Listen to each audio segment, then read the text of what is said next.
Shalom Vacha, mes chers amis, aujourd'hui nous allons se faire ce qu'on appelle une sgirat ma'agalim, c'est-à-dire fermer toutes les choses qu'il y a dans, pas dans le monde, mais dans les Gilgulim. A priori, on ne comprend pas comment est-ce que c'est possible que Yitro, alors qu'il était guerre, c'est vrai qu'on aime bien les convertis, on sait qu'ils sont bénis par Akadosh Baruch Hu, ils aiment. Akadosh Baruch Hu, il aime les convertis, mais d'un autre côté, la Torah, elle a été donnée quand même dans la paracha de Yitro. En plus de ça, donc qu'est-ce qu'il a mérité? Les 10 commandements aussi, ils ont été donnés dans la paracha d'Yitro. Autre chose, c'est marqué que Yitro, pourquoi est-ce qu'il s'appelle Yitro? En vérité, il s'appelle Yeter, mais il s'appelle Yitro parce qu'il a rajouté une paracha dans la Torah. Comment est-ce qu'il peut rajouter une paracha dans la Torah? Ou Yiter, paracha, Torah. C'est-à-dire que la Torah, elle était comme ça, on a rajouté encore quelques lignes pour Yitro. Comment c'est possible? Pour pouvoir comprendre cela, il faut qu'on aille des années en arrière. Au début de la création du monde, Adam Arishon, il faute, et la faute n'est pas finie, il y a encore ses enfants qui s'y mettent. Caïn et Avel. Caïn, il vient et il fait une faute. Pas qu'une faute d'ailleurs, il fait 4 fautes. 4 fautes. Première faute qu'il fait, Caïn, il est kofer Akadosh Baruch Hu. Il dit Akadosh Baruch Hu, c'est quoi ça? Moi, je fais une offrande. Mon frère, il a fait une offrande. Mon offrande, elle n'est pas acceptée. Et l'offrande de mon frère, elle a accepté. Qu'est-ce que ça veut dire? Et donc, ce qui se passe, c'est que il est kofer Akadosh Baruch Hu, c'est-à-dire il est renégat. Akadosh Baruch Hu, il dit il y a en din, il n'y a pas de jugement dans le monde. En dayan, il n'y a pas de juge. Et en plus de ça, il dit, et il est kofer dans la Triat HaMetim, il dit il n'y a pas de salaire pour les tzadikim dans le monde futur. Il envoie tout. Deuxième chose, comme vous le savez, ou je ne sais pas si vous ne le savez pas, Yitro Evel, il naît avec 2 sœurs jumelles. Et pas Yitro, excusez-moi. Caïn, il naît avec 2 sœurs jumelles. Et le contraire. Evel, il naît avec 2 sœurs jumelles. Et Caïn, il naît avec une sœur. Caïn, il regarde les sœurs jumelles, il dit pourquoi il a 2 et moi j'ai qu'une? Il va se marier, il voulait se marier avec. Donc qu'est-ce qu'il fait? L'Otachmod, il commence à convoiter. Il convoite et il se dit je veux sa femme. Il prend sa femme, il tue donc son frère Avel. Et quand il tue Avel, eh bien il s'est marié avec sa femme qui était très belle, la plus belle de toutes les 3 sœurs qu'il y avait ici, puisque lui il est né avec une sœur et encore lui il avait 2 jumelles, donc c'était la plus belle. Quatrième faute qu'il a fait, c'est que une fois qu'il a volé tout le troupeau de Havel.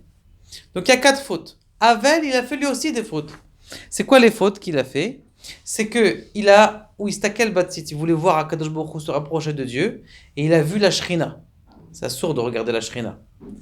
Et la deuxième faute qu'il a fait, c'est qu'ils se sont battus les uns avec les autres. Ils dit, écoute, viens, on va faire une séparation, comme ça on est tranquille, on est 2 frères, 2 héritiers, on fait la séparation. Moi, je prends tout ce qu'il y a sur la terre, et toi, tu prends la terre. Donc, du coup, lorsque ils ont fait la chalouka, un, il lui a dit, attends, saute, parce que la terre, c'est à moi.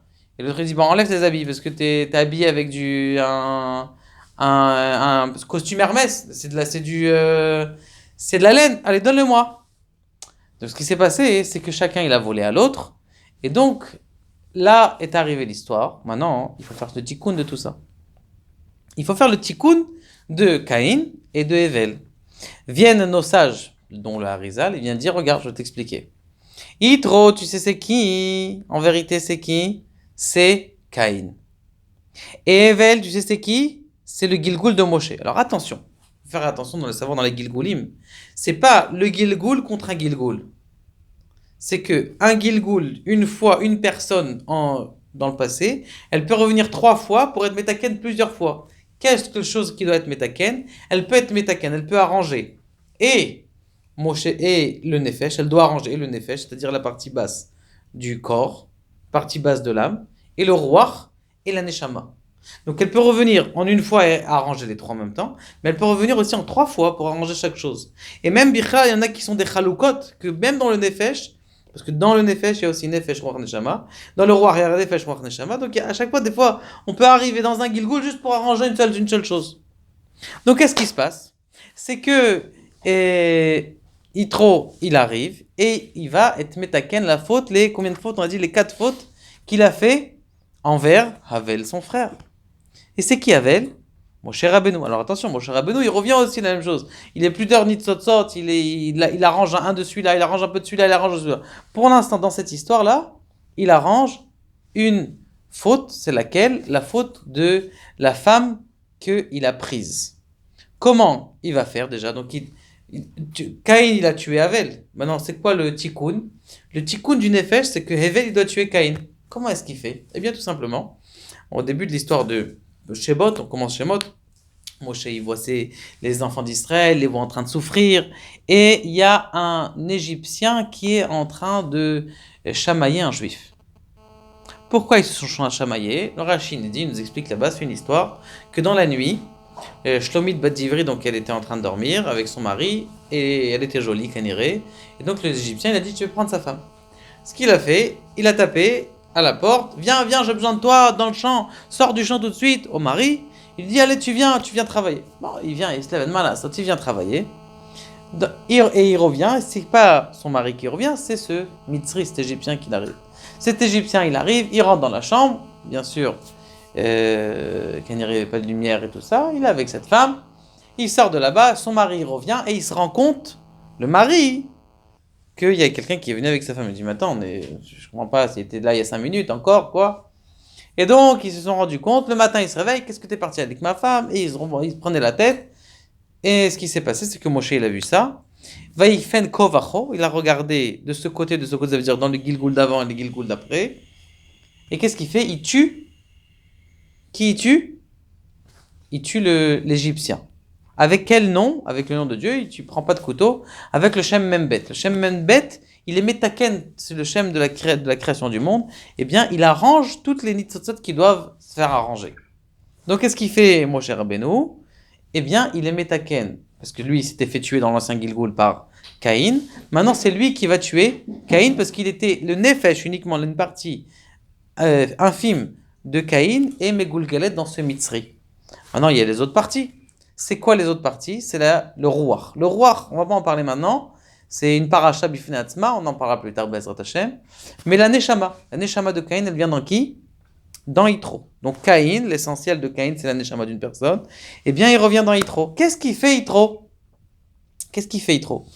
La première chose, Bichal, que Yitro il fait, c'est qu'il sauve Moshe Rabbeinu. Sauver Moshe Rabbeinu, oui, en effet. Moshe Rabbeinu, il arrive, il est attrapé par Bithia, qui l'a sauvé. D'ailleurs, Agav, rappelez-vous de ça. Bithia, et c'est un grand ridouche, Bithia et Tzipora étaient des sœurs, des vraies sœurs. Bithia et Tzipora, donc la future femme de Moshe, sont des sœurs. D'accord? Maintenant, elles ont été adoptées, un par Pharaon, c'est-à-dire une fille par Pharaon, et une fille par Yitro. Yitro, il prend Tzipora. Donc, Moshe va se marier avec sa sœur après. Et Bithia, donc c'est a priori la mère de Moshe Rabbeinu, mais c'est aussi, en vérité, c'est les deux Gilgoulim, des deux sœurs qui sont théomotes dans Havel. Dans Havel, il avait 2 sœurs, il est né avec 2 sœurs. Voici il va reprendre ces 2 femmes. Maintenant, Bithia, qui sauve le premier, c'est elle qui sauve. C'est elle qui sauve Moshe Rabbeinu. Quand Bithia, elle sauve Moshe Rabbeinu, ce qui se passe, c'est que elle amène chez Paro et il prend Moshe la couronne de Paro. Paro, il voit ça, il dit, ouais. Ma fin est arrivée. Il y a la couronne de Paro qui est enlevée. Qu'est-ce qui se passe? Il fait, venez, il y a un problème, on m'a pris ma couronne. Qui t'a pris ta couronne, Kvod Ameler? Ah, tu sais qui t'a pris ta couronne? C'est le petit enfant. Bah, c'est de la rigolade. Non, c'est pas de la rigolade. Je veux vérifier, est-ce qu'il veut la royauté ou pas? Ce qui se passe, c'est qu'il demande à ses conseillers. Qui étaient ses conseillers? 3 conseillers. Yitro, Bil'am, et c'est qui l'autre? Iyov. Bil'am, il vient. D'accord? Il lui dit, on va faire... Yitro, il vient, il dit, regardez, on va faire tout simplement, on va pas le tuer. Lui, il a dit, de toute façon, il faut le tuer. Bil'am, il a dit, de toute façon, il faut le tuer. Et Yitro, il a dit, regarde ce qu'on va faire, tout simplement. Tu vas prendre des braises, tu vas prendre une couronne, tu mets les deux, et tu vérifies. Et donc, un malach, il est venu, il a poussé Moshe sur les braises, il l'a mis dans la bouche, et depuis ça, il bégaye. Donc il a sauvé la première fois Moshe Rabbeinu. Donc il a été métaken, le fait qu'il a tué au début. Deuxième chose, comme quoi est-ce qu'il est métaken? Eh bien, tout simplement, c'est que il lui rend il lui rend sa femme, puisqu'il avait pris sa femme. D'ailleurs, c'était marqué au début dans Parashat de Bereshit, c'est marqué Lo yuchal se'et, tu peux pas porter ta faute. Se'et, c'est les mêmes otiotes que Eshet. Sa femme qu'il a convoitée, il va lui rendre. Comment il va lui rendre? C'est sa fille. Il dit voilà, en vérité, c'est sa fausse fille, puisque c'était une fille qui était abandonnée. Il a pris cette fille-là et il lui a dit tiens, prends, yochal lechem. Et il lui donne. Qu'est-ce qu'il lui donne? La nourriture. Et il lui donne la nourriture et aussi il lui donne une femme. Donc il lui rend sa théoma qu'il avait, sa jumelle qu'il avait convoitée à l'époque. Ok? Magnifique. Donc on est là maintenant. Il a volé. Bah, il lui a donné. Qu'est-ce qu'il lui a donné? Après, une fois qu'il est mort, Caïn, qu'est-ce qu'il a fait? Une fois que Caïn il lui a pris tout son troupeau, il lui a dit ça y est, ça m'appartient à moi. Et donc il a tout pris ce qu'il y avait sur la terre. Donc il a volé. Maintenant qu'est-ce qu'il lui fait? Il lui donne un troupeau. Tiens, prends ce troupeau pour ta famille. Va grandir, va rouler. Et donc ça, c'est comme ça, il a été métaken ça. Maintenant attendez, c'est pas fini. Il faut qu'on réponde à notre question. Il a fait une autre faute. C'était une des plus grandes fautes qu'il a fait Havel. C'était Caïn. C'était qu'il a dit let din, il n'y a pas de din. Velet dayan, il n'y a pas de jugement. Il n'y a pas de justice. Il n'y a rien dans le monde. Il dit écoute, c'est ce que tu vas faire. Tout simplement. Yitro, il vient voir Moshe, il dit écoute, voilà, je te vois là, t'es fatigué, les gens ils se posent des questions, les gens ils souffrent.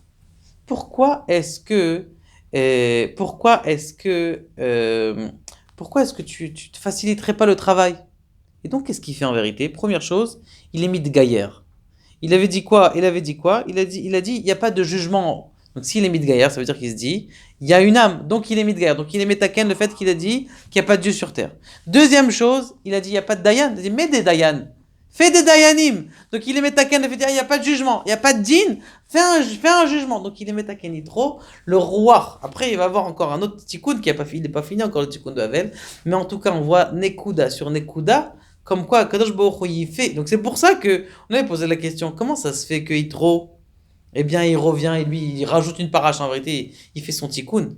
Il fait son tikkun qu'il avait, au début, il avait renié à Kadosh Baruch Hu. Maintenant, il grandit à Kadosh Baruch Hu. Parce que qu'est-ce qu'il dit en plus? Il dit, ah, vous avez été sauvés. Ki badavar asher zadou alehem. Ce que les Égyptiens, ils vous ont fait. Vous aussi, on va vous faire. Donc, magnifique. Tous ces nekuda posés sur posés. Deuxième, Havel aussi, il a fait des fautes. Qu'est-ce qu'il a fait? Il stakel bashrina. Il a regardé la présence divine alors qu'il n'avait pas le droit de regarder.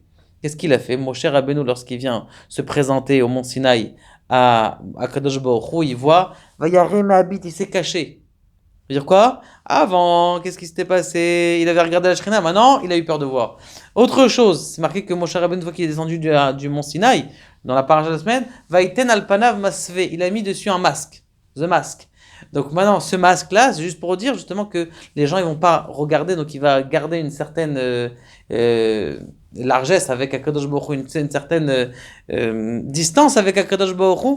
Et donc c'est ça, Bidiouk, on fait ici dans la paracha de cette semaine, le tikkun de Caïn et Havel qui est au début, et Mamash Medouyak pour dire qu'il n'y a pas dans le monde, c'est pas Efker. Si tu as eu quelque chose, quelqu'un il a eu une galère, c'est qui mérite un petit peu. Peut-être pas dans ce Gilgul, peut-être le mec il était parfait dans ce Gilgul, mais dans le Gilgul d'avant, on ne sait pas ce qui s'est passé, mais en tout cas, chaque chose elle est posée pour arranger la personne, les midot, la façon de se comporter de la personne. Que Kadosh Baruch Hu nous aide à comprendre cette chose là-bas. Amen.